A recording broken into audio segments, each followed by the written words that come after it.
Okay, well, I looked at this needle. I was very right about it being bent. It's got to bend right here so that it's like that.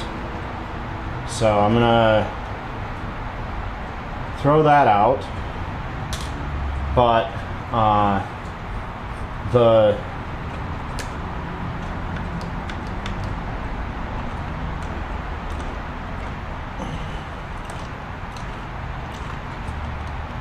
top end here has loosened up a bit for the zigzag, so I'm gonna, that thread is just on there. Let's see, pull this,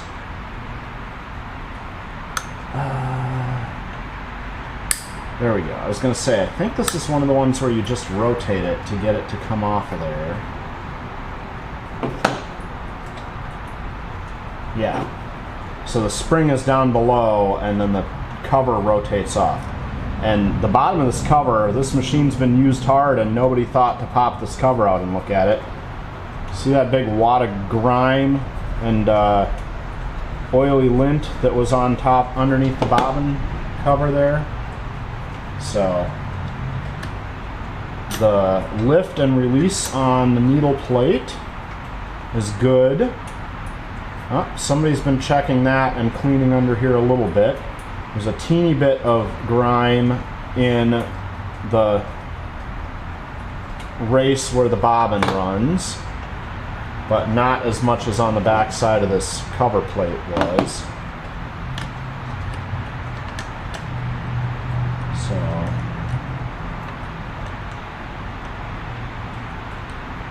now with this open, trying to remember if there's a quick way to get this out or if I have to. Aha. There. That lifts because it's spring loaded, and then this bobbin case is just a little dirty around the edges. I think I'm gonna just take, because I've got the sonic cleaner, I think I'm gonna just take it all. Oh yeah, it's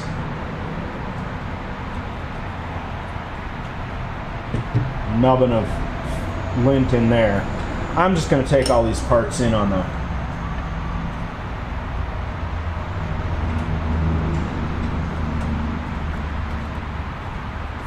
to the sonic cleaner and let it get all the goo off of them. And the bobbin, the hook here is not easy to remove, so we're gonna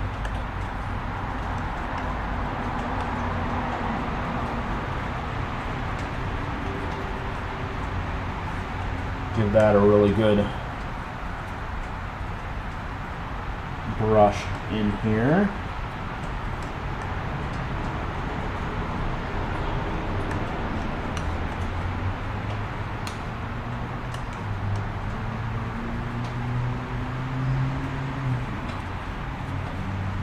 And that is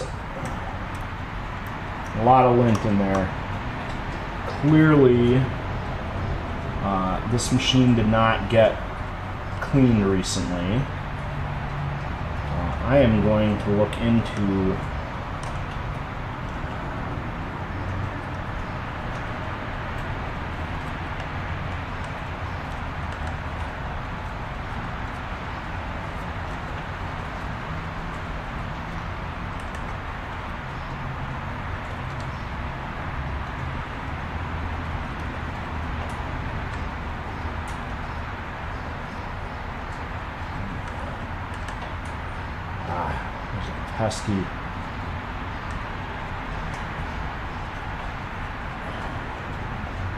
pesky wad of lint that does not want to pop out of there real easy.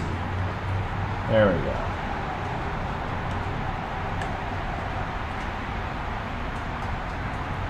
That big lump. Alright, let's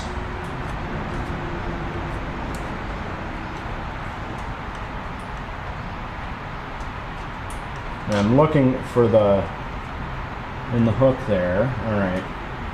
So we clean this from the top.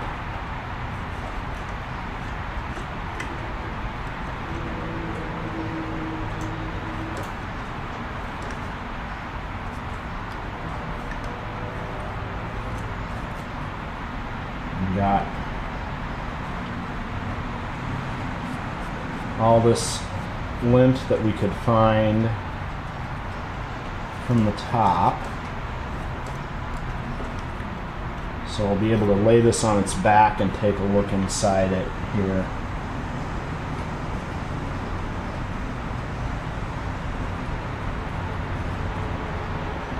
Like I said, these parts will go, run them through the sonic cleaner, and that'll get everything off of those.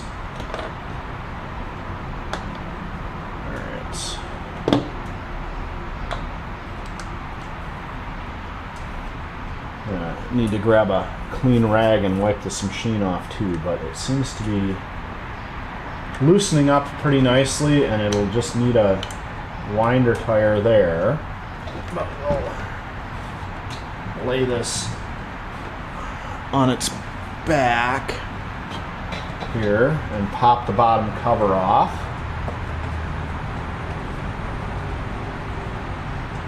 One thing I do like about these Singers is that they've got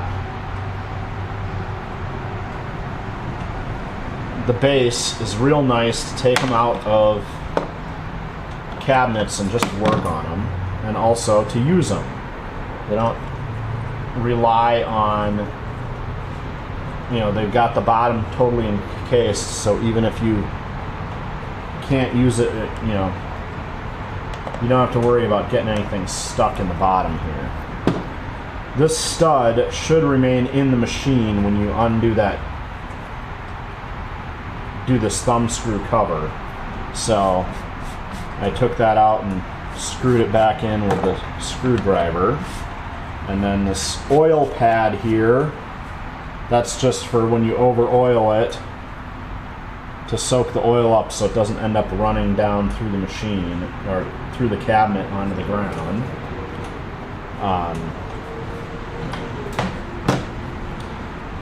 And you can see there's a lot of lint worked its way down in here, but otherwise it's not too bad in here. I'm gonna get a little bit of fresh oil on all these rotating shafts down here.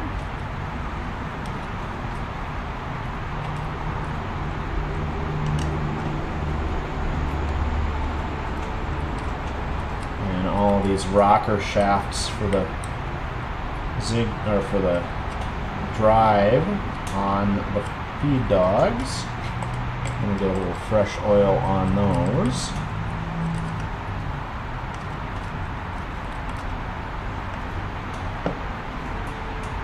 And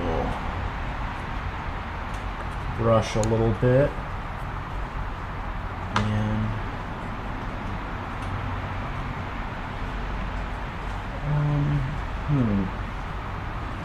Oh, that's what that is. Like, that's the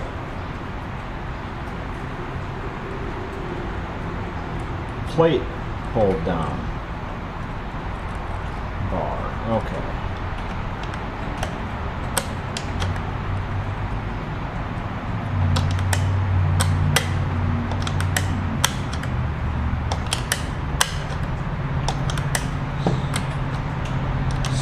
We'll just work that back and forth a little bit to get some oil into that mechanism.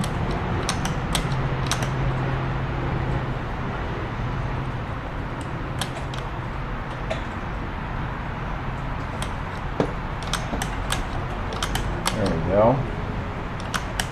All right. Well, I think this machine is going to be ready pretty quick if I can get that door fixed. But it definitely needed a cleaning because that bobbin area was packed full of... That's all the lint I got out of that bobbin area that hasn't fallen on the ground. So... no.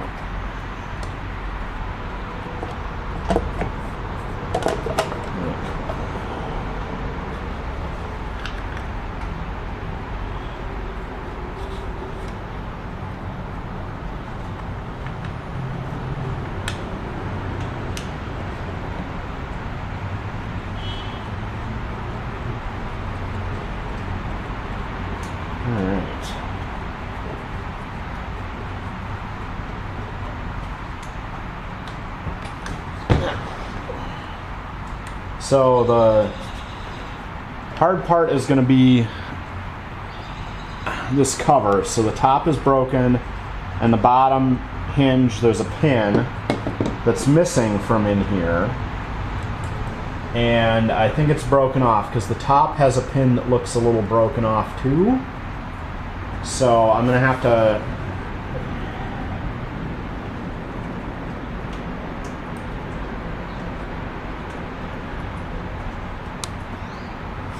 figure out what the deal is with that. And yeah, it's only the bottom side here. And since I've got a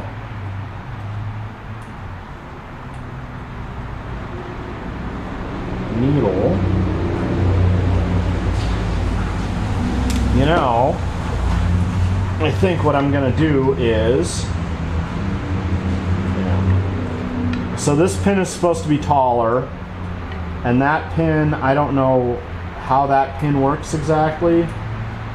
So what I'm going to do, I think, is I am going to get this pin drilled out and replaced with a pin that's tall enough here. Or, you know, I will just drill that out. I'm going to drill this pin out, and then I'm going to put pins in this lid so that you can put the lid on and hook it like so. And then when it closes, the lid, or the cover for the machine, has a spring button that holds this lid down on the tab here. So to fix this cover, I'm going to put pins in these hinges, and then since that's empty, I will drill this one out, and then the machine, or these pins, will drop in and hold that cover in place. Yeah. And then we'll be able to get it into the case, or into the cabinet rather, and tested. But since I'm going to take stuff in for the cleaner, I'm going to take and pop this tensioner off.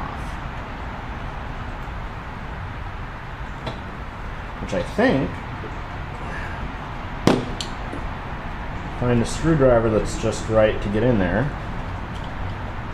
Nope, this one's too skinny. Alright. I'm going to get this tensioner popped off. I think that it's going to be this set screw to slide it off the front. But I need to find an exact fit bit. Okay. I got a bit that fit precisely to get that set screw out. I have the tensioner here. I'm going to run that through the bath, and I'm going to wipe all around the machine here and get the lint and kind of bits of grime out from behind this before I put it back in.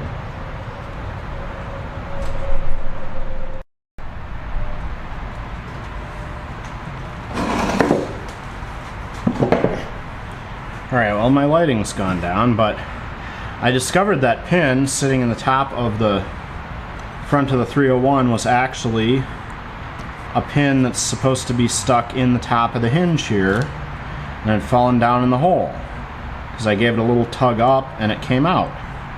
So this broken piece, and then the lower pin or whatever is missing, so I've got a tiny bolt that I'm going to put in this hole to make the lower pin. And to adhere those pins in place, go to our classic JB weld. If the top here was in good shape and it just needed to hold the pin in place, I probably would have just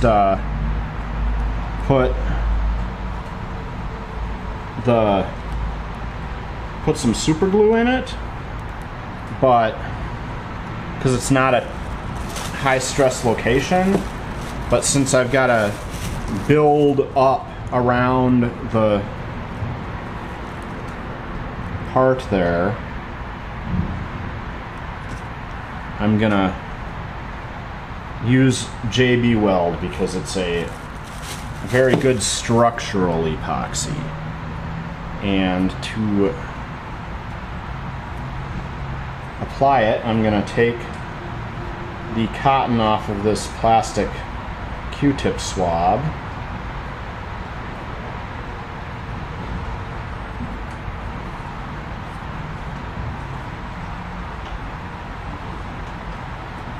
And make sure that we get this mixed thoroughly.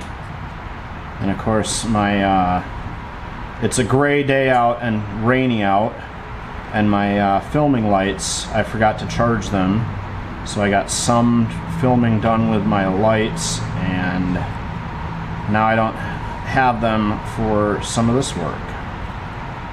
But it is nice that these small batches of stuff are easy to mix. Oh, and I hear the garbage man a-coming. So I'm gonna...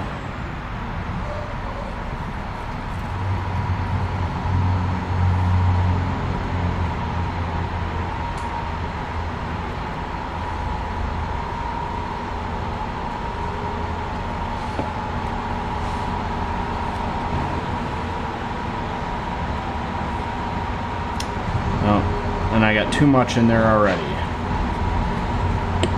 I'm